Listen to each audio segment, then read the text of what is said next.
회사가 문을 닫던 날, 저와 남편은 같은 사무실에서 같은 통보를 받았습니다. 한 지붕 아래 두 사람이 한꺼번에 생계를 잃은 거죠. 내일이라는 단어가 갑자기 낭떠러지처럼 느껴지는 순간이었습니다. 당시 한결이는 중학교 2학년, 하은이는 중학교 1학년이었어요. 아이들 밥값, 학원비, 공과금, 숫자들이 머릿속에서 칼날처럼 번뜩였습니다. 밤마다 천장을 올려다보며 뒤척이는 날이 이어졌어요. 남편은 며칠을 거실바닥에 앉아 한숨만 쉬더니 어느 날 저에게 말했어요. 가희야, 나 장사 한번 해볼까 싶어. 장사? 갑자기 무슨 장사를? 회사 다닐 때도 느꼈잖아. 우리 나이에 다시 이력서 써봐야 면접 기회도 안 와. 40 넘은 부부가 나란히 구직 사이트 들여다보고 있으면 뭐가 되겠어? 차라리 작은 가게라도 하나 직접 해보는 게 낫지 않겠어? 그래도 가게를 새로 열려면 보증금에 인테리어에 돈이 얼마나 드는데 지금 통장에 남은 돈으로는 어림도 없잖아. 그리고 요즘 유행하는 말 몰라? 가게 차리려고 1억 투자할 바에는 차라리 그 돈으로 노는 게 돈 버는 거래. 저도 잘 알고 있었어요.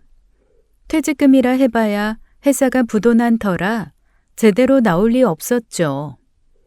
그때 문득 시어머니 가게가 떠올랐습니다. 시어머니께서 혼자 운영하시던 식당이 있었어요. 손님이 뜸해져 곧 문을 닫으시겠다는 이야기를 들은 적이 있었죠. 저는 남편에게 조심스럽게 꺼냈습니다. 여보, 어머니 가게 있잖아. 그 가게를 우리가 맡아서 한번 해보면 어떨까? 어차피 문 닫으실 거라면 우리가 한번 살려보는 거야. 새로 여는 것보다 돈도 훨씬 덜 들잖아. 믿져야 본전이라는 생각으로. 어머니 가게? 거기 장사 안 돼서 접으신다며. 그걸 우리가 한다고 뭐가 달라지겠어? 안 해보고는 모르잖아. 새 가게 차릴 돈은 없고. 가만히 앉아있으면 뭐 땅에서 쌀이 나와 돈이 나와? 새로 창업할 바에는 일단 거기서 도전해보는 게 좋지. 남편은 한참을 생각하더니 천천히 고개를 끄덕였어요. 하지만 시어머니의 반응은 달랐습니다. 그 가게가 되겠니? 나도 몇 년을 붙잡고 있다가 포기하는 건데 너희가 온다고 뭐가 달라지겠어? 어머니, 저희도 이 나이에 다시 취업하기 어렵습니다. 큰 돈 드는 것도 아니고 한 번만 해보게 해주세요. 해보다 안 되면 그냥 깔끔하게 접겠습니다.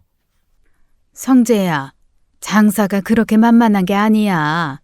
손님 없는 가게에 하루 종일 서 있으면 그 속이 얼마나 까맣게 타는 줄 아니? 알고 있습니다. 그래도 가만히 앉아서 무너지느니 부딪혀 보고 싶습니다. 한 번만 믿어주세요, 어머니. 시어머니께서는 한참을 말없이 저희를 바라보셨어요. 아들 내외가 벼랑 끝에 매달려 있다는 걸 모르실 리 없었죠. 길고 무거운 침묵 끝에 시어머니께서 느리게 고개를 끄덕이셨습니다. 그렇게 저희 부부는 시어머니의 작은 가게를 넘겨받았어요. 44, 저희에게 남은 건 그 낡은 가게 하나뿐이었습니다. 저희는 가게 문을 일주일간 닫았어요. 다시 재오픈을 할 때는 완전히 다른 곳으로 만들겠다는 각오였죠. 첫날 가게 안에 들어서자 묵은 기름 냄새가 벽까지 스며 있었어요. 남편은 말없이 작업복 소매를 걷어 붙였습니다. 저도 고무장갑을 끼고 남편 옆에 섰죠. 페인트 칠은 내가 할 테니까 당신은 저쪽 벽 기름때부터 밀어. 돈 주고 사람 부를 형편이 안 되니까 우리가 다 해야 해. 알아. 걱정 마. 못할 게 뭐 있어. 이 정도는 나도 충분히 해. 테이블 좀 봐. 다리가 흔들리는 것도 있고 상판이 갈라진 것도 있어. 이건 손님 앞에 내놓을 물건이 아니야. 너무 낡은 건 과감하게 빼. 대신 중고라도 깨끗한 걸로 구해오면 되잖아. 발품 파는 건 자신 있으니까. 저희는 쓸 수 있는 건 닦고 조이고 칠했어요. 살릴 수 없는 것들은 미련 없이 드러냈습니다. 남편은 새벽부터 중고 물품 사이트를 뒤졌고 저는 인근 폐업 가게를 돌며 쓸만한 집기를 찾아다녔죠. 발품이 곧 돈이었어요. 페인트를 2번 덧칠하니 누렇던 벽이 달라졌습니다. 형광등을 갈고 바닥을 문지르니 가게가 숨을 쉬기 시작했죠. 이제 메뉴를 손봐야지. 어머니가 하시던 메뉴 그대로는 안 돼. 주변 상권이 바뀌었으니까 거기에 맞춰야지. 맞아. 주변에 사무실이 많으니까 점심때 직장인들 입맛에 맞춰야지. 간단하고 빠르게 나가는 메뉴 위주로 짜보자. 백반은 유지하되 찌개류는 보강하고 반찬 가짓수는 줄이는 대신 맛에 집중하자. 적은 가짓수라도 제대로 된 한 그릇 쓸래야 사람들이 다시 와. 일주일이 지나자 가게는 제법 다른 얼굴을 하고 있었어요. 낡은 껍질을 벗겨낸 자리에 새살이 돋는 기분이었습니다. 그렇게 저희는 가게 문을 다시 열었죠. 그런데 시어머니께서 첫날부터 아침마다 가게에 나오시는 거예요. 어머니, 저희가 할 테니까 집에서 쉬세요. 몸도 안 좋으신데 무리하시면 안 돼요. 내가 뭘 무리해. 반찬 좀 다듬는 건 누워서도 하는 거야. 너희 둘이서 어떻게 다 하려고 그래. 내가 나와야 그래도 좀 돌아가지. 그래도 어머니 허리도 안 좋으신데. 됐어. 잔소리 말고 홀이나 봐. 내 가게인데 내가 나오겠다는 걸 왜 말려? 주방은 내가 거들 테니까 신경 쓰지 마라. 말리는 저를 매번 손사래로 물리치셨어요. 수십 년 가게를 지켜온 분의 손끝에는 저희가 흉내낼 수 없는 감각이 배어 있었습니다. 그 손이 곁에 있다는 것만으로도 저는 조금 덜 막막했죠. 저는 어릴 적부터 요리가 좋았습니다. 학교에서 돌아오면 어머니 옆에 서서 칼질을 배우던 아이였죠. 남편도 군 시절 취사병으로 복무했던 터라 칼과 불 앞에 서는 일이 낯설지 않았어요. 그게 저희의 유일한 미천이었습니다. 남편은 새벽 4시면 가게에 나갔어요. 어둠이 채 걷히기도 전에 육수를 올리고 재료를 손질했죠. 저는 아이들을 학교에 보내고 뛰어가서 남편 곁을 채웠습니다. 이 된장찌개 한번 먹어봐. 어제보다 간이 나을 것 같아? 된장을 조금만 더 넣어봐. 직장인들은 점심에 좀 짭짤한 걸 좋아하더라고. 그래? 알았어. 내일은 멸치 육수 대신 사골 베이스로 한번 바꿔볼까? 깊은 맛이 확 달라질 거야. 좋아. 대신 원가 계산은 해봐야 해. 사골이 만만치 않잖아. 걱정 마. 새벽 시장에서 뼈 싸게 받을 수 있는데 알아놨어. 양으로 밀어붙이면 단가 맞출 수 있어. 그렇게 매일 한 그릇씩 맛을 다듬어 갔어요. 처음 2달은 손님이 거의 없었습니다. 점심시간에 서너 팀 들어오면 그나마 다행이었죠. 빈 테이블을 닦으며 남편과 눈이 마주칠 때면 서로 애써 웃었어요. 포기라는 말은 입 밖에 꺼낼 수 없었습니다. 이미 물러설 곳이 없는 사람들이었으니까요. 3달째부터 단골이 하나둘 생기기 시작했어요. 매일 오시던 분이 동료를 데려오고 그 동료가 또 다른 사람을 불렀죠. 남편이 새벽마다 우려낸 육수의 깊은 맛이 조금씩 사람들의 혀에 안착하는 거였습니다. 반년이 걸렸어요.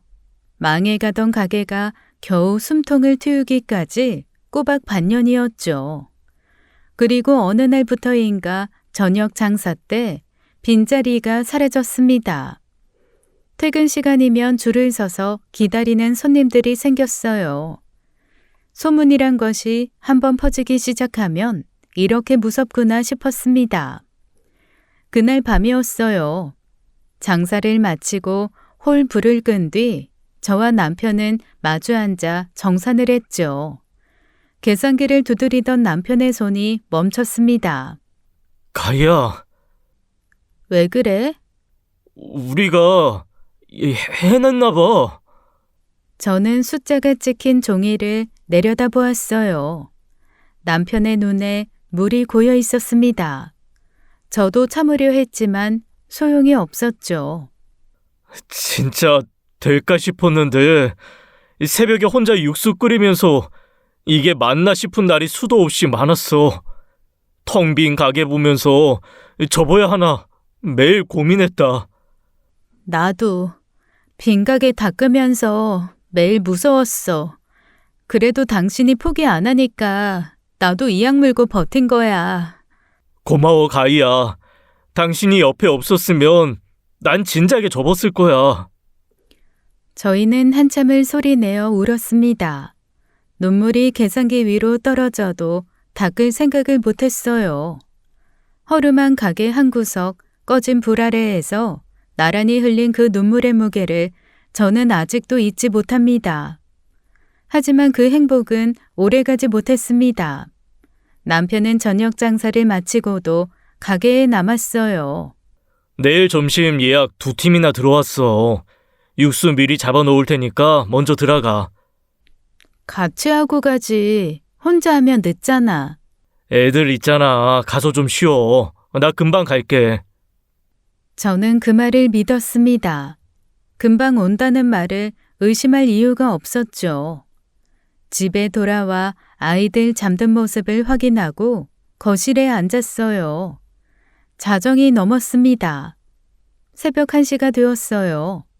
전화를 걸었지만 받지 않았습니다. 2번, 3번, 4번. 신호음만 공허하게 울렸죠. 가슴 한쪽이 서늘하게 내려앉는 느낌이었어요. 괜한 상상이 머릿속을 어지럽혔습니다. 새벽 2시, 저는 더 기다릴 수 없었어요. 외투를 걸치고 가게로 향했죠. 거리에는 사람 하나 없었습니다. 찬바람이 귓가를 스쳤지만 추운 줄도 몰랐어요. 걸음이 점점 빨라졌어요. 가게 앞에 도착하니 안에 불이 켜져 있었습니다. 유리문 너머로 남편이 보였어요. 주방 바닥에 쓰러져 있었죠. 저는 문을 열었습니다. 남편의 얼굴은 이미 핏기를 잃고 있었어요. 다리에 힘이 풀렸지만 무너지면 안 되었죠. 여보 일어나. 나야 나. 저는 떨리는 손으로 119에 전화를 걸었습니다. 그리고 남편의 가슴 위에 2 손을 올렸어요. 심폐소생술을 해야 한다는 것만 머릿속에 남아 있었죠. 여보 제발 눈 떠. 나한테 이러지 마. 당신이 금방 온다고 했잖아. 금방 온다며. 가슴을 눌렀습니다. 1번, 2번, 3번. 손바닥 아래에서 아무런 대답이 오지 않았어요. 저는 숫자를 세며 울었죠. 30번을 누르고 인공호흡을 하고 다시 30번을 눌렀습니다. 남편의 입술이 차가웠어요. 안 돼 여보. 일어나야지. 내일 예약 들어왔다며. 육수 잡아놓는다며. 일어나 제발. 그 차가움이 손끝에서 온몸으로 번져왔습니다. 아무리 눌러도 남편의 심장은 대답하지 않았죠. 구급대원이 도착했을 때도 저는 포기하지 않고 남편의 가슴을 누르고 있었어요. 대원이 저를 떼어놓았습니다. 저는 바닥에 주저앉아 남편을 바라보았죠. 그 사람은 매일 새벽 4시에 서서 육수를 끓이던 바로 그 자리에 쓰러져 있었어요. 이미 너무 늦었다는 걸 저도 알고 있었습니다. 알면서도 그 손을 놓고 싶지 않았죠. 병원으로 옮겨졌지만 의사의 말은 짧았어요. 심장마비로 인한 사망이었습니다. 저는 그 말을 듣고도 한참을 복도에 서 있었어요. 눈물도 비명도 나오지 않았습니다. 온 세상이 유리병 너머로 아득히 멀어지는 것 같았죠. 장례식장에서 시어머니를 만났어요. 시어머니는 아들의 영정 앞에 서시더니 그 자리에서 무릎이 꺾이셨습니다. 성재야, 이 못난 놈아. 예미보다 먼저 가면 어떡하니? 엄마가 그 가게 하지 말라고 그렇게 말했는데 무리하지 말라고 했잖아. 내 말 좀 들을 것이지. 이 못된 놈아. 어머니, 가희야, 내가 그때 말렸어야 했는데 내가 그 가게 진작 닫았으면 이런 일이 없었을 텐데 이게 다 내 탓이야. 내 탓이야. 어머니 탓 아니에요. 저희가 하겠다고 나선 건데. 저는 시어머니를 안았어요. 저희 두 사람의 울음이 장례식장을 가득 채웠습니다.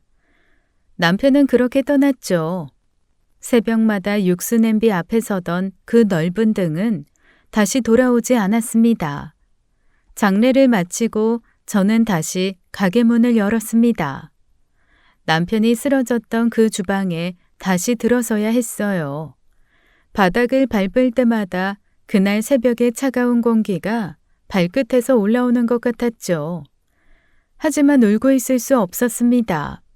한결이와 하은이의 밥값은 슬픔을 기다려주지 않았어요. 저는 남편이 서던 자리에 서서 육수를 올렸습니다. 남편이 적어놓은 레시피 노트를 펼치며 하나하나 따라했죠. 글씨가 번질 때마다 눈을 감았다 떴어요. 시어머니께서도 가게에 나오셨습니다. 아들을 잃은 분이 며느리보다 먼저 앞치마를 두르셨죠. 어머니, 제가 할 수 있어요. 집에서 쉬세요. 나한테 혼자 집에 있으라고 하지 마라. 가만히 앉아 있으면 성재 생각밖에 안 난다. 그러다가 나도 아들 따라갈 것 같아서 나오는 거야. 여기서 일하는 게 차라리 나아. 시어머니의 눈은 늘 붉게 부어 있었어요. 하지만 손님 앞에서는 한 번도 눈물을 보이지 않으셨습니다. 반찬을 다듬다 멈추는 손, 갑자기 고개를 돌리시는 모습을 저만 알았죠. 저와 시어머니는 말없이 일했어요. 서로의 슬픔을 건드리지 않는 것이 유일한 위로였습니다. 그런데 석 달쯤 지났을 때였죠. 시어머니의 얼굴빛이 눈에 띄게 어두워졌어요. 드시는 양도 줄고 기침도 잦아졌습니다. 어머니, 안색이 너무 안 좋으세요. 병원에 가보셔야 될 것 같아요. 내일 가게 하루 문 닫고 병원에 같이 가요. 괜찮아. 나이 먹으면 다 이래. 쓸데없이 걱정하지 마. 어머니, 제발 한 번만 가보시죠. 제가 모시고 갈게요. 하루쯤은 닫아도 괜찮습니다. 저에게는 남편을 잃은 것이었지만 시어머니에게는 배 아파 낳은 자식을 묻은 것이었어요. 칠순을 앞둔 몸이 그 무게를 감당하기엔 너무 가혹했죠. 결국 시어머니는 어느 점심 장사 도중 가게에서 쓰러지셨습니다. 병원에서는 극심한 스트레스로 인한 면역 저하라는 진단을 내렸어요. 장기 입원이 필요하다는 말에 시어머니는 고개를 저으셨죠. 가게는 어떡하고? 너 혼자 어떻게 다 하려고? 어머니, 가게는 제가 지켜요. 어머니는 몸부터 추스르셔야 돼요. 제발요. 에휴, 고생만 시켜서 미안하다. 어머니 그런 말씀 마세요. 그날부터 저의 하루는 둘로 쪼개졌습니다. 새벽에는 가게, 밤에는 병원이었죠. 몸이 2개라도 모자랄 나날이었어요. 그렇게 혼자 가게를 지키던 어느 날이었습니다. 점심 장사를 마치고 가게 앞을 정리하는데 낯익은 그림자가 서 있었어요. 신우이였죠. 말끔한 원피스에 선글라스까지 걸치고 있었습니다. 마치 백화점이라도 다녀온 듯한 차림이었어요. 저는 그 모습을 보는 순간 속이 서늘해졌죠. 반갑다는 감정 따위는 들지 않았습니다. 신우이와 저 사이에는 옹기라 할 만한 것이 남아있지 않았어요. 결혼 초 신우이는 저희 부부에게 돈을 빌렸죠. 누나가 급하다는데 어떡해. 수원에서 가게를 새로 차린다고 하는데 돈이 모자라대. 일단 빌려주자. 얼마나? 2천. 그때 저희에게 2천만 원은 결코 적은 돈이 아니었습니다.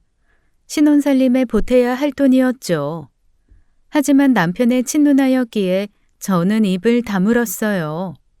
누나가 가게에 자리 잡으면 금방 갚겠다고 했어. 미안하다고 몇 번이나 하더라. 알았어. 그리고 그 돈은 끝내 돌아오지 않았습니다. 신우이는 돈을 받아간 뒤 연락을 끊었어요. 전화를 해도 받지 않았고 문자를 보내도 답이 없었죠. 1년, 2년, 수년이 지나도 소식이 없었습니다. 명절에도 얼굴을 비추지 않았어요. 늘 바쁘다는 핑계뿐이었죠. 가끔 남편이 한숨을 쉬며 말했었습니다. 누나가 원래 그래. 어릴 때부터 앞가림만 하는 사람이야. 내가 당신한테 할 말이 없다. 면목 없어. 저는 더 이상 묻지 않았어요. 신우이라는 사람에게 기대를 접은 지 오래였죠. 그리고 남편 장례식 날 신우이가 잠깐 왔었습니다. 문상객 사이에 섞여 고개 한번 숙이고는 1시간도 안 되어 사라졌어요. 시어머니 옆에 앉아있지도 않았죠. 아들을 잃고 바닥에 주저앉은 어머니를 두고 제 갈 길을 간 거였습니다. 눈물 한 방울 없이 떠나는 뒷모습을 보며 저는 생각했어요. 이 사람은 피가 섞였을 뿐 가족이 아니구나. 그런 사람이 지금 가게 앞에 서 있었죠. 예쁜 옷까지 차려입고 말입니다.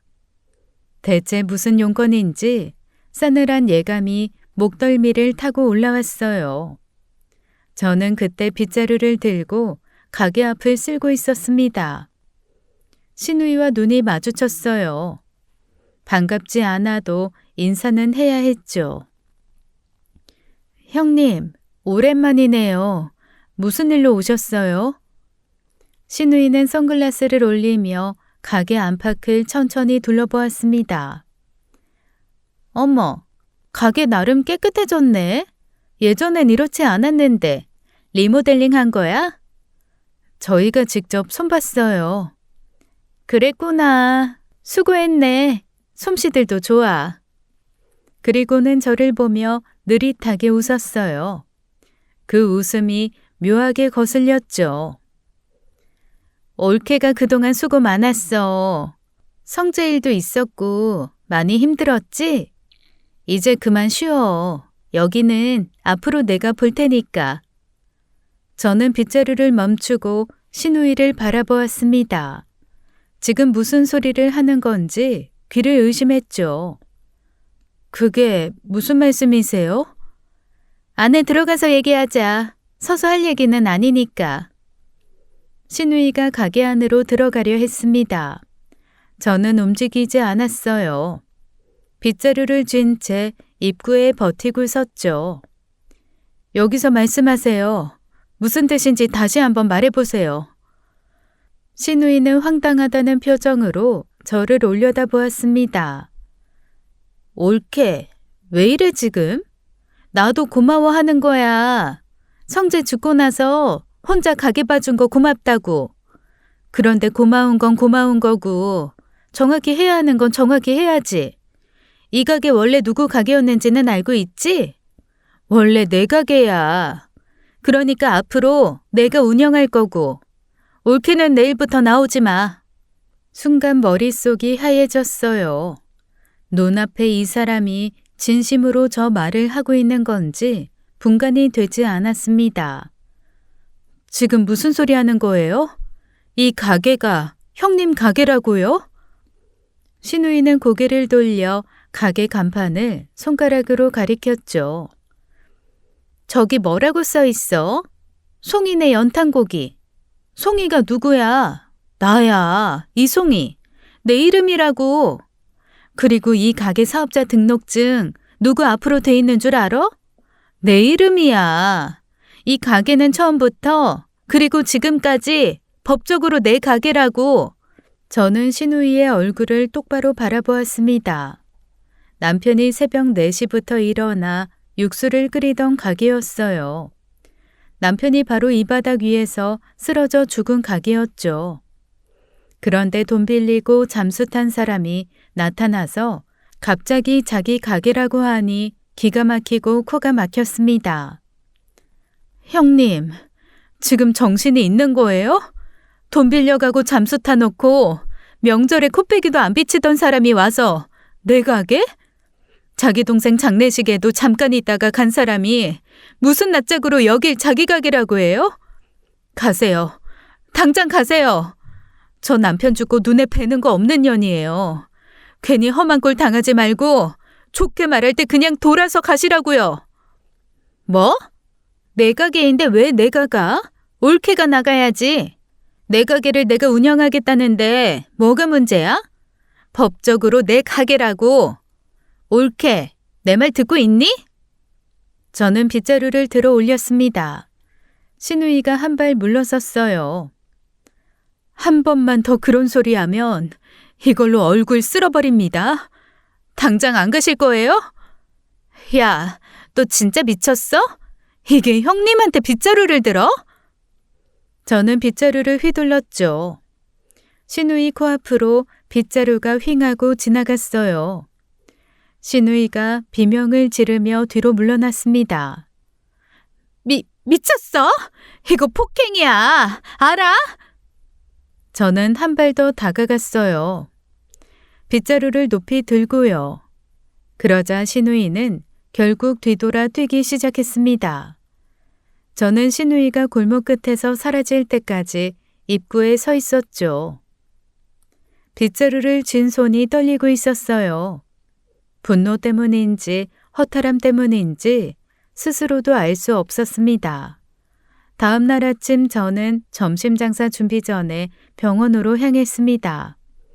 시어머니에게 어제 있었던 일을 여쭤봐야 했어요. 병실에 들어서자 시어머니는 창밖을 멍하니 바라보고 계셨죠. 어머니, 어제 형님이 가게에 왔었어요. 시어머니의 고개가 천천히 돌아왔어요. 송이가? 그 애가 갑자기 왜? 갑자기 오셔서 이상한 소리를 하더라고요. 가게가 자기 거니까 앞으로 자기가 운영하겠다고 했어요. 저보고는 내일부터 나오지 말라고요. 시어머니의 얼굴이 순식간에 굳었습니다. 뭐라고? 송이 그것이 감히 그런 소리를 해? 간판에 송이네라고 돼 있으니까 자기 가게라고 하더라고요. 사업자 등록도 자기 앞으로 돼 있다고. 가희야, 똑똑히 잘 들어. 시어머니는 이불 위에 놓인 손을 떨며 말씀하셨어요. 처음에 그 가게는 송이 이름으로 낸 거 맞아. 그 애가 먼저 장사를 하겠다고 해서 내가 보증금도 대주고 집기도 사주고 자리 잡을 때까지 다 밀어줬어. 근데 장사가 안 되니까 그 애가 뭘 했는 줄 알아? 뭐를 했어요? 최서방이랑 수원에 가서 자기네 가게를 새로 차린 거야. 여기 가게는 팽개치고. 그때도 내가 돈 보태줬다. 너희한테 빌려간 2천도 그때 수원 가게 차리는데 쓴 거야. 저는 이가 갈리는 기분이었어요. 남편이 누나니까 참으라고 했던 그 돈이 결국 신우이 제 입속 챙기는데 들어간 거였습니다. 송이가 가게를 내팽개치고 떠났는데 내가 그냥 놔두겠어? 가게 차릴 때 들어간 돈이 얼만데. 그래서 내가 내 이름으로 새로 가게 이어간 거야. 월세도 그때부터 쭉 내 이름으로 내고 있었고 세금도 다 내가 내고 있었다. 그러면 지금 가게는 어머니 가게인 거잖아요. 당연하지. 송이는 가게를 내던지고 간 거야. 자기가 뭘 했다고 이제 와서 자기 가게래? 못된 년. 그 애가 여기서 국물 한 그릇이라도 끓여본 적이 있어? 성재가 새벽마다 죽어라 이래서 살려놓으니까 냄새를 맡고 기어온 거야. 기어온 거라고. 시어머니의 목소리가 떨렸습니다. 분노와 서러움이 뒤엉킨 음성이었죠. 가희야, 송이 걔 말에 절대 넘어가지 마. 가게 내주면 안 돼. 성재가 목숨 걸고 살린 가게야. 알겠지? 저는 고개를 끄덕였어요. 시어머니의 떨리는 손을 잡으며 조용히 말했습니다. 어머니, 걱정 마세요. 절대 그런 일은 없을 겁니다. 병원에서 돌아오는 길, 저는 한 가지가 계속 걸렸습니다. 신우이가 갑자기 왜 저러는 걸까? 수원에서 자기 가게를 잘하고 있다던 사람이 왜 뜬금없이 이 가게에 집착하는 건지 이해가 되지 않았어요. 갑자기 장사가 잘 되니 탐이 난 걸까? 그렇다고 하기엔 저희 가게 규모가 그렇게 큰 것도 아닌데 말입니다. 그냥 넘기기엔 뭔가 석연치 않았죠. 저는 가게에 도착하자마자 시댁 쪽 이모님에게 전화를 걸었습니다. 이모님, 저 가희예요. 다름이 아니라 형님 요즘 어떻게 지내는지 혹시 아시나 해서요. 송이? 글쎄, 나도 요즘 통 연락을 못했는데. 왜 그래? 무슨 일 있니? 아니요, 그냥 좀 궁금한 게 있어서요. 혹시 수원 쪽 가게 상황 아시는 거 있으세요? 글쎄, 나도 자세한 건 모르겠어. 전엔 잘 된다고 자랑은 했었는데 요즘은 통 연락을 안 하고 살아서. 이모님도 자세한 사정은 모르셨어요. 저는 바로 삼촌에게 전화를 걸었죠. 삼촌은 신우이네 가게 근처에 아는 분이 있다고 했습니다. 내가 알아보고 연락해 줄게. 근데 왜 갑자기? 송이가 또 무슨 사고 쳤냐? 아니요, 그냥요. 알아봐 주시면 감사하겠습니다. 그날 저녁 삼촌에게서 전화가 왔어요. 알아봤는데 이 상황이 안 좋더라. 송이네 가게가 처음엔 잘 됐는데 작년부터 주변에 비슷한 식당이 서너 개나 들어서면서 손님이 확 줄었대. 지금은 사실상 거의 파리만 날리는 수준이래. 가게가 망한 거예요? 망했다고 봐야지. 월세도 몇 달째 밀리고 있다더라. 최서방이 따로 일을 알아보고 있는데 그것도 시원찮은 모양이고. 그렇군요. 알려주셔서 감사합니다. 전화를 끊고 저는 한참을 가만히 앉아 있었습니다. 신우이 가게가 망했어요. 돈줄이 막히니까 이제 와서 이 가게를 자기 것이라고 우기는 거였습니다. 남편이 목숨까지 갈아 넣어 살린 이 가게를 말이죠. 자기가 버리고 간 것을 남이 일으켜 세워놓으니 슬쩍 주워가려는 속셈이었어요. 속이 부글부글 끓어올랐습니다.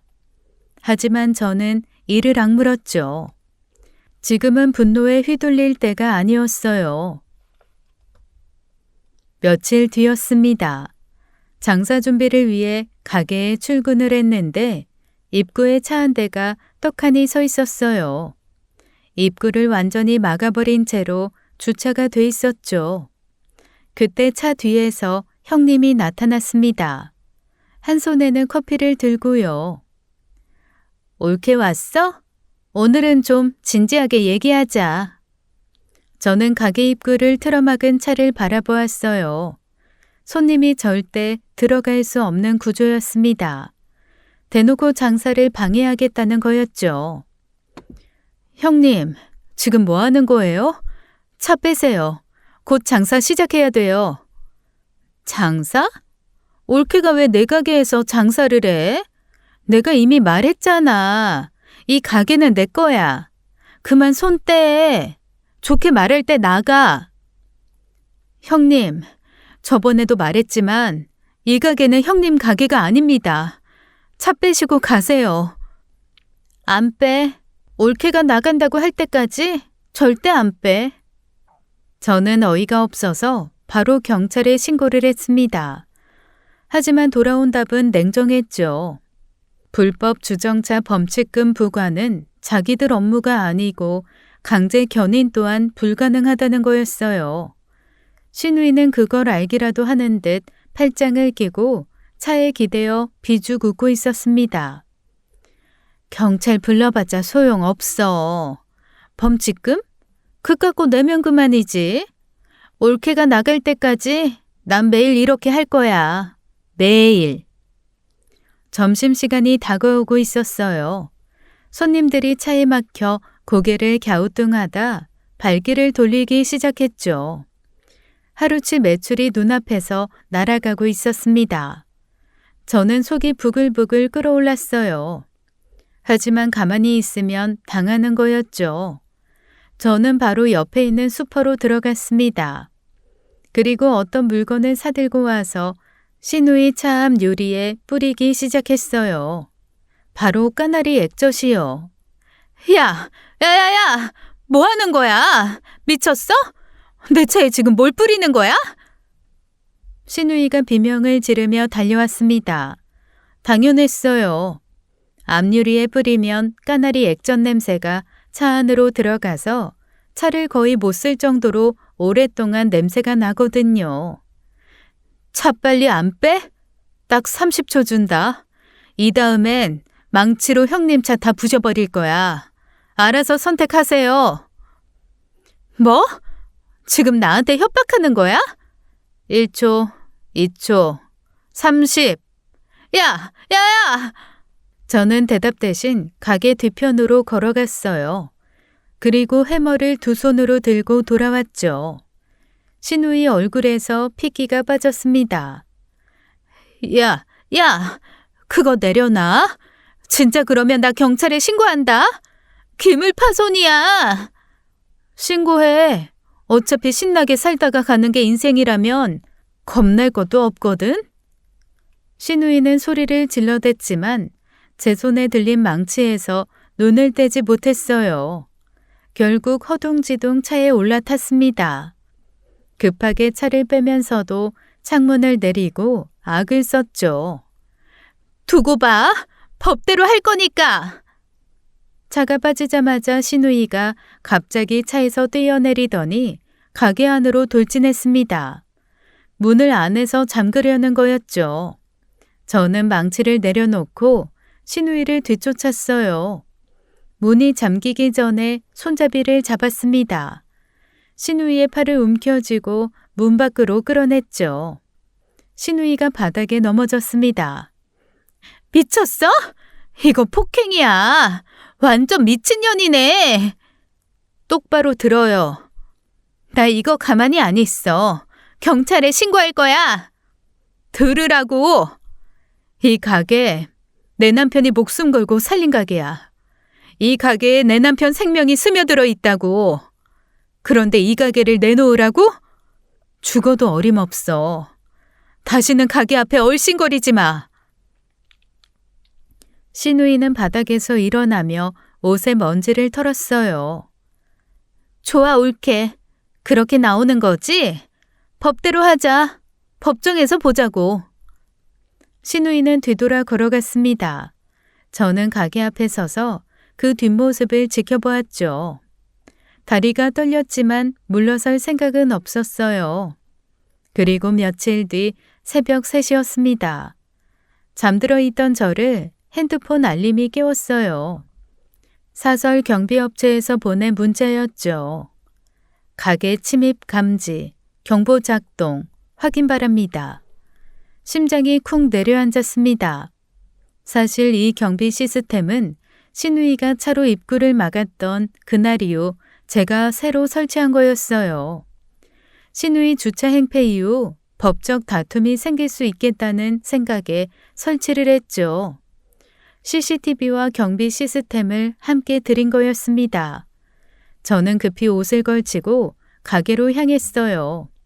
아이들이 잠든 집을 나서는 발걸음이 무거웠죠. 경비업체 직원이 먼저 도착해 있었습니다. 가게 옆면창 유리가 깨져 있었어요. 바닥에 벽돌 하나가 나뒹굴고 있었죠. 유리 파편이 안쪽 바닥에까지 흩어져 있었습니다. 도착했을 때는 이미 아무도 없었습니다. 유리창을 깨고 침입한 것으로 보이는데요. 경찰에 신고하시겠습니까? 네, 일단 신고 부탁드립니다. 그리고 CCTV를 먼저 확인해 볼게요. 저는 떨리는 손으로 가게 안에 설치해둔 CCTV를 확인했어요. 영상 속에 신우이가 있었습니다. 새벽 2시쯤 신우이가 가게 앞에 나타났죠. 후드를 뒤집어 쓰고 주변을 두리번거렸어요.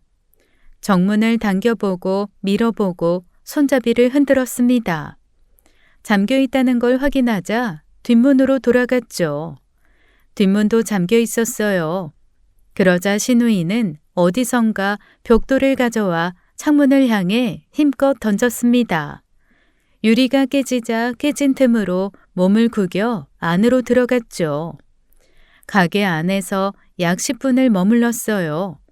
여기저기를 두리번거리며 무언가를 찾는 듯한 모습이었습니다.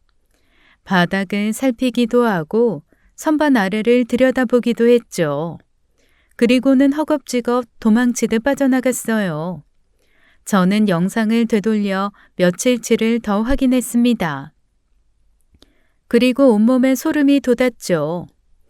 유리를 깨기 3일 전부터 신우이는 매일 새벽마다 가게를 찾아왔어요. 정문 손잡이를 잡아당기고 뒷문까지 돌아가 서성이다 돌아가는 모습이 고스란히 찍혀 있었습니다. 한 번도 아니고 사흘 연속이었죠. 단순히 가게를 빼앗으려는 것 치고는 뭔가가 이상했어요. 가게가 자기 거라고 주장하는 사람이 왜 새벽에 도둑처럼 몰래 들어오려 하는 걸까요? 당당히 법적으로 따지면 될 일을 굳이 이렇게까지 할 이유가 없었습니다. 낮에 와서 당당하게 주장하면 될 것을 왜 남의 눈을 피해 새벽마다 기어오는 걸까요? 가게 안에 무언가가 있다는 뜻이었죠. 신우이만 아는 무언가가요.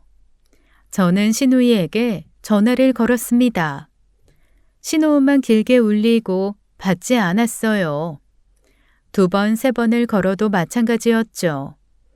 저는 일단 가게 유리를 깨고 무단 침입한 건에 대해 경찰에 정식으로 신고를 해두었어요. 그리고 깨진 유리창 너머로 밀려드는 새벽바람을 맞으며 생각했습니다. 신우이가 이 가게에서 대체 뭘 찾으려 했던 걸까? 그 의문이 머릿속을 떠나지 않았죠. 날이 밝자마자 저는 유리업체에 전화를 걸었습니다. 오전 중으로 수리가 가능하다는 말에 그나마 한숨을 돌렸죠. 업체 기사가 깨진 유리를 교체하는 동안 저는 홀 바닥에 흩어진 유리 조각들을 쓸어 담았어요. 파편이 구석구석까지 튀어 있었습니다. 빗자루질을 하면서도 머릿속은 온통 신우이 생각뿐이었죠. 사흘이나 새벽마다 찾아와 문을 흔들고 결국 벽돌까지 던져 유리를 깼습니다. 신우이가 가게 안에서 10분 동안 두리번거리던 CCTV 영상이 자꾸 눈앞에 떠올랐어요. 바닥을 살피고 선반을 들여다보고 벽 쪽을 더듬던 그 모습이요. 저는 유리 파편을 치우는 것과 동시에 가게를 구석구석 뒤져보기 시작했어요. 주방 선반 아래를 손으로 더듬었습니다. 먼지만 묻어나왔죠. 싱크대 아래 배관 뒤쪽도 들여다보았어요. 아무것도 없었습니다. 홀로 나와 테이블 아래, 의자 뒤, 카운터 서랍까지 하나하나 열어보았죠. 그래도 아무것도 보이지 않았어요. 혹시 내가 지나치고 있는 걸까? 저는 다시 한번 천천히 가게를 돌았습니다. 그때 카운터 옆 벽과 냉장고 사이의 좁은 틈이 눈에 들어왔죠. 평소에는 눈길도 주지 않는 어두컴컴한 공간이었어요. 저는 손을 넣어 더듬었습니다. 손끝에 뭔가 작고 딱딱한 것이 걸렸죠. 작은 카드 지갑이었어요. 먼지가 수북히 쌓여 있었습니다. 지갑을 열자 신우이의 운전면허증이 보였어요. 그 옆에 카드 한 장이 꽂혀 있었죠. 이송이. 사진 속 신우이가 저를 바라보고 있었습니다. 대체 이게 왜 여기에 있는 걸까요? 처음에는 어젯밤 신우이가 유리를 깨고 들어왔을 때 떨어뜨린 것이라고 생각했어요. 하지만 뭔가가 이상했습니다. 지갑이 발견된 위치는 냉장고와 벽 사이 가장 깊숙한 틈이었죠. 어젯밤에 떨어뜨렸다면 저런 안쪽까지 끼어들 수가 없었어요. 그리고 지갑 위에 쌓인 먼지의 두께가 하루 이틀 것이 아니었습니다. 저것은 훨씬 전부터 저 자리에 있었던 거였죠. 그렇다면 신우이가 사흘 동안 새벽마다 찾아온 것도 유리를 깨고 들어와 10분이나 가게를 뒤진 것도 전부 이 지갑 때문이었을까요? 그 순간 무서운 생각 하나가 머릿속을 관통했어요. 저는 카드 지갑을 쥔 채 한참을 멍하니 서 있었습니다. 심장이 빠르게 뛰고 있었어요. 손이 떨리고 있었죠. 저도 모르게 설마, 말도 안 돼. 라는 말이 새어나왔습니다. 저는 카드 지갑을 주머니에 넣고 가게를 뛰쳐나갔습니다. 옆 가게로 달려갔어요. 평소 친분이 있던 사장님이 계셨죠. 사장님, 부탁이 있어요. 사장님 가게 외부 CCTV 영상 좀 볼 수 있을까요? CCTV? 무슨 일이야, 가희씨? 얼굴이 하얗게 됐네. 저희 가게가 CCTV를 설치한 지 얼마 안 돼서 몇 달 전 영상을 확인하고 싶거든요. 혹시 몇 달 전 영상도 남아 있을까요? 우리 건 하도 용량이 넉넉해서 한 1년치까지 저장돼. 언제 거 보고 싶은데? 저는 남편이 죽은 날짜를 말씀드렸어요. 사장님은 잠시 저를 바라보시다가 아무 말 없이 고개를 끄덕이셨습니다. 더 묻지 않으셨죠. USB 가져왔어? 해당 날짜 앞뒤로 넉넉하게 뽑아줄게. 감사합니다, 사장님. 저는 USB에 영상을 받아 가게로 돌아왔어요. 노트북을 열고 영상 파일을 확인하기 시작했죠. 제 가게에 설치한 CCTV는 신우이 사건 이후에 단 거라 남편이 세상을 떠난 그날의 기록은 없었습니다. 하지만 옆 가게 외부 카메라는 제 가게 입구를 비스듬히 비추고 있었어요. 영상을 남편이 죽기 하루 전 저녁부터 재생했죠. 손이 떨렸습니다. 화면 속 시간이 천천히 흘러갔어요. 남편이 가게 앞을 쓸고 있는 모습이 보였죠.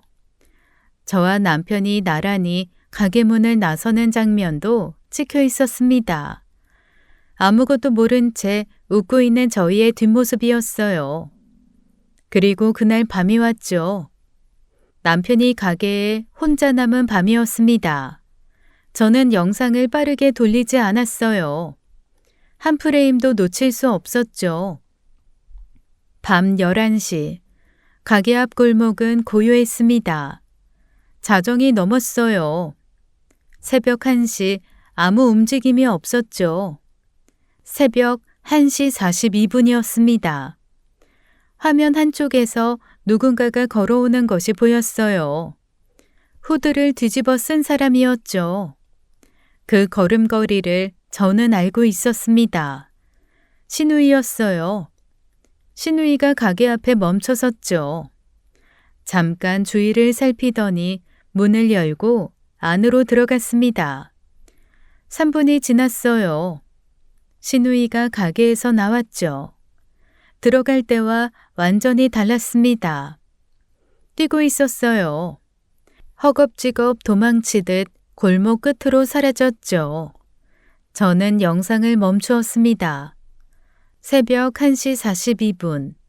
신우이가 가게에 들어갔을 때 남편은 이미 그 안에서 쓰러져 있었던 거였어요. 신우이는 그것을 보았죠. 보고도 119를 부르지 않았습니다. 보고도 저에게 전화 한 통 하지 않았어요. 그냥 도망쳤죠. 쓰러진 남동생을 두고 그냥 뛰어나간 겁니다. 저는 노트북 앞에서 고개를 숙였어요. 눈물이 키보드 위로 떨어졌죠. 만약 그때 신우이가 119를 불렀더라면 남편이 살 수 있었을까요?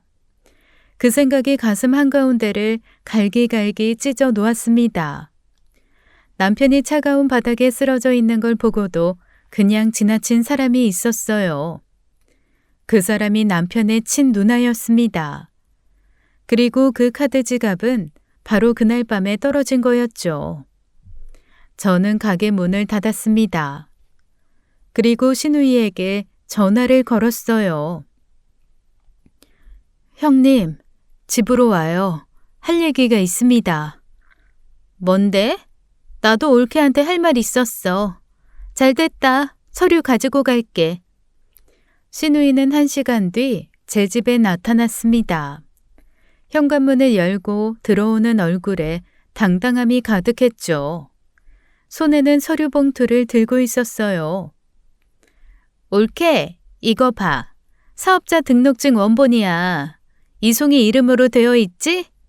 그리고 이건 가게 처음 열었을 때 임대차 계약서. 전부 내 이름이라고. 이래도 내 가게가 아니라고 할 거야.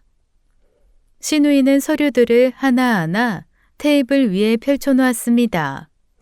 의기양양한 표정이었어요. 저는 그 서류들을 한 손으로 받았죠. 그리고 그대로 옆으로 밀어치워버렸습니다. 야, 뭐 하는 거야? 그게 얼마나 중요한 서류인데. 올케 지금 장난해? 저는 신우이를 바라보았어요. 아무 표정 없이요. 형님, 하나만 물을게요. 뭔데? 성재 씨가 심장마비로 쓰러진 날 밤에 가게 온 적 있어요? 신우이의 얼굴이 굳었습니다. 눈동자가 흔들렸죠. 뭐? 갑자기 무슨 소리야? 있어요, 없어요? 올케, 왜 이래? 있어, 없어? 없다니까? 내가 왜 새벽에 거기를 가? 무슨 헛소리야? 저는 핸드폰을 꺼내 영상을 재생했어요. 신우이 앞으로 화면을 돌렸죠. 새벽 1시 42분. 후드를 뒤집어 쓴 신우이가 가게에 들어가는 모습이 또렷하게 찍혀 있었습니다.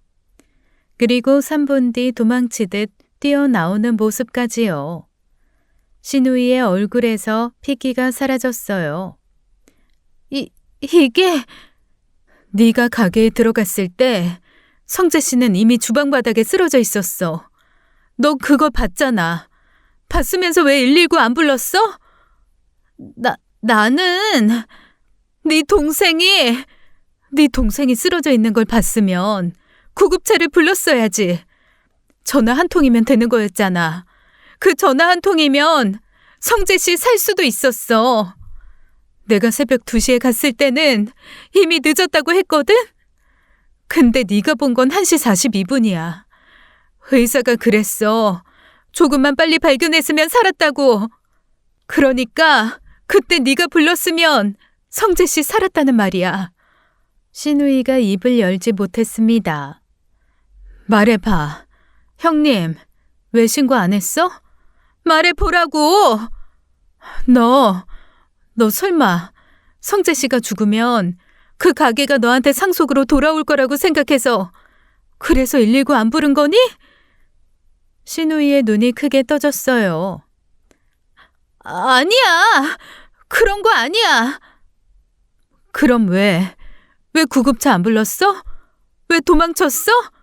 대체 왜? 신우이가 답을 하지 못했습니다. 저는 더 참을 수 없었어요. 대답하지 마. 어차피 무슨 대답을 하던 넌 오늘 나한테 죽을 테니까. 저는 그대로 오른손으로 신우이의 뺨을 후려쳤죠. 신우이 고개가 돌아갔고 저는 다시 왼손에 잡히는 물컵을 쥐고 그걸로 신우이를 내리쳤습니다. 그리고 머리채를 움켜잡았어요. 내 남편이 차가운 바닥에서 죽어가고 있었는데 넌 그걸 보고 도망을 쳤어? 사람이 어떻게 그래? 피가 섞인 친동생이잖아. 아파. 놔줘. 미안해. 살려줘 올게. 그때 현관문이 열렸어요. 시어머니가 서 계셨습니다. 이게 다 무슨 소리냐? 저와 신우이가 동시에 멈추었죠. 시어머니는 느린 걸음으로 거실까지 들어오셨어요. 병원에서 나오신 게 분명했습니다. 송이야, 지금 가희가 한 말이 사실이야? 성재가 쓰러져 있는 걸 보고 그냥 도망친 거야? 사실이냐고? 신우이가 울먹이기 시작했어요. 엄마, 나도 무서웠어. 성재가 바닥에 쓰러져 있는데 너무 무서워서 머리가 하얘져서 아무 생각이 안 났어. 시어머니의 손이 올라갔습니다. 신우이의 뺨을 내리쳤죠. 무서웠다고? 무서우면 119를 불러야지. 네 동생이 죽어가고 있었는데 전화 한 통이 그렇게 어려웠어? 인간이 어떻게 그러니? 네가 사람이야? 네가 사람이냐고? 시어머니는 오열하셨어요. 신우이는 뺨을 감싼 채 뒷걸음질을 치다가 현관 쪽으로 달려갔습니다. 신발도 제대로 신지 못한 채 문을 열고 뛰어나갔죠. 시어머니는 거실 바닥에 주저앉으셨어요. 저는 시어머니 곁에 앉았습니다. 아무 말도 할 수가 없었죠. 신우이가 나간 뒤 거실에는 무거운 침묵만 남았습니다. 시어머니는 바닥에 앉은 채 한참을 말이 없으셨어요. 저도 옆에 앉아 숨을 고르고 있었죠. 어머니, 왜 병원에서 나오셨어요? 며칠째 전화를 해도 목소리가 이상하길래 무슨 일이 있나 싶어서 와봤다. 집에서 싸우는 소리가 들려서 급히 들어온 거야. 들어오다가 다 들었다. 어머니, 몸이 안 좋으신데 내 몸은 됐다. 내가 살아서 뭐하니? 시어머니는 저를 바라보셨어요. 그 눈에 고여있던 것이 한꺼번에 쏟아졌습니다. 가희야, 내가 자식을 잘못 키웠다. 어떻게 남매끼리 고작 돈 때문에 저럴 수가 있니? 동생이 바닥에서 죽어가고 있는데 그걸 눈으로 보고 도망을 쳐? 그게 사람이 할 짓이야? 짐승도 저러지는 않어. 짐승도. 짐승만도 못한 게 내 딸이구나. 시어머니는 두 손으로 얼굴을 감싸며 우셨어요. 어깨가 나뭇잎처럼 떨리고 있었습니다. 저는 시어머니를 안았죠.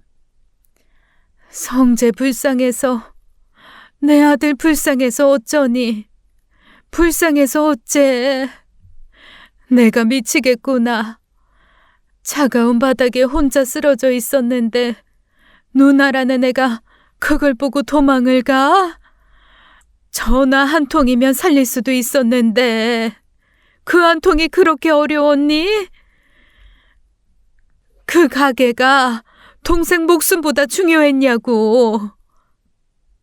어머니, 가희야, 내가 저런 걸 낳았다는 게 부끄러워서 못 살겠다. 성재한테 미안해서 내가 죽고 싶어. 이 못난 엄마가 저런 걸 낳아서 네 남편이 그렇게 된 거야. 내가 죄인이야. 어머니, 그런 말씀 하시면 안 돼요. 제발요. 어머니 잘못 아니에요. 절대로 어머니 잘못이 아닙니다. 저는 시어머니를 더 꽉 안았어요.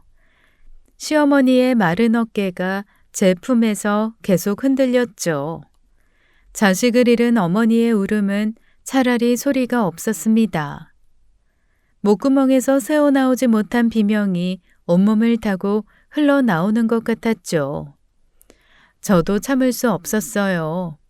남편이 주방 바닥에 쓰러져 있는 걸 누군가 분명히 보았다는 사실이 폐부를 파고들었습니다. 보고도 지나쳤다는 것, 그리고 그 사람이 남편의 피부치였다는 것이 더 잔인했죠. 구급차를 불렀더라면 남편이 살았을지도 모른다는 생각이 머릿속을 맴돌았어요. 그 생각이 저를 가장 깊이 아프게 했습니다. 저도 소리내어 울었죠.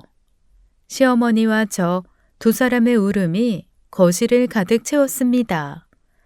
한참을 울고 나서 시어머니가 먼저 입을 여셨어요. 가희야, 내 어머니, 송이를 경찰에 신고해라. 저는 시어머니를 바라보았죠. 시어머니의 눈은 눈물로 젖어 있었지만 흔들리지 않았어요. 저는 조용히 고개를 끄덕였습니다. 저는 신우이를 경찰에 고발했어요. 유기치사죄가 적용되었죠. 재판이 진행되었고 신우이는 유죄 판결을 받았습니다. 징역 5년형이었어요. 판결이 내려지는 날 시어머니는 말씀하셨죠. 다시는 널 보지 않을 거다. 나한테 딸은 없어. 성재가 죽은 날 내 딸도 죽은 거야. 그 말씀을 마지막으로 시어머니는 신우이의 이름을 입에 올리지 않으셨어요. 저는 남편이 남긴 가게를 계속 운영했습니다. 새벽이면 남편이 서던 자리에 서서 육수를 올렸죠. 혼자서도 가게는 돌아갔어요. 남편이 다듬어 놓은 레시피가 저를 이끌어 주었습니다. 가끔 장사를 마치고 홀 불을 끄면 남편이 앉아있던 자리가 보였죠. 그때마다 저는 잠시 그 자리를 바라보다 불을 껐어요. 사건이 있고 1년 뒤 시어머니에게 암이 발견되었습니다. 이미 많이 진행된 상태였죠. 시어머니는 석 달을 버티시다 조용히 눈을 감으셨어요. 아들을 잃은 슬픔이 병이 되고 그 병이 결국 시어머니를 데려간 거였습니다. 저는 시어머니를 남편 곁에 모셔드렸죠. 그리고 다시 8년이 흘렀습니다. 한결이는 대학을 졸업하고 직장을 다니고 있었어요. 하은이도 곧 졸업을 앞두고 있었죠. 아이들은 아버지 없이도 단단하게 자라주었습니다. 어느 가을날이었어요. 핸드폰에 부고 문자가 떴습니다. 고인의 이름을 보는 순간 손이 멈추었죠. 이송이, 신우이였어요. 저는 고민했습니다. 가지 않아도 되는 곳이었죠. 하지만 결국 장례식장을 찾아갔어요. 조문객은 많지 않았습니다. 신우이의 이웃이라는 분이 조용히 말해주셨죠. 신우이는 판결이 난 직후 이혼을 당했다고 했어요. 그리고 5년을 교도소에서 살다가 출소한 지 1년 만에 교통사고를 크게 당해 몸을 제대로 쓸 수 없게 되었다고 합니다. 이후 혼자 집에서만 생활하다 세상을 떠났다고 했죠. 고독사였어요. 저는 신우 영정사진 앞에 섰습니다. 사진 속 신우이가 웃고 있었어요. 저는 한참을 그 얼굴을 바라보았죠. 미움도 연민도 용서도 아닌 감정이 가슴 어딘가를 스쳐 지나갔습니다. 저는 조용히 고개를 숙였다가 돌아섰어요. 장례식장을 나서며 가을바람이 볼을 스쳤죠. 지금까지 사연 읽어주는 남녀였습니다. 끝까지 시청해주신 여러분 감사드리며 저희는 다음 사연으로 돌아올게요. 감사합니다.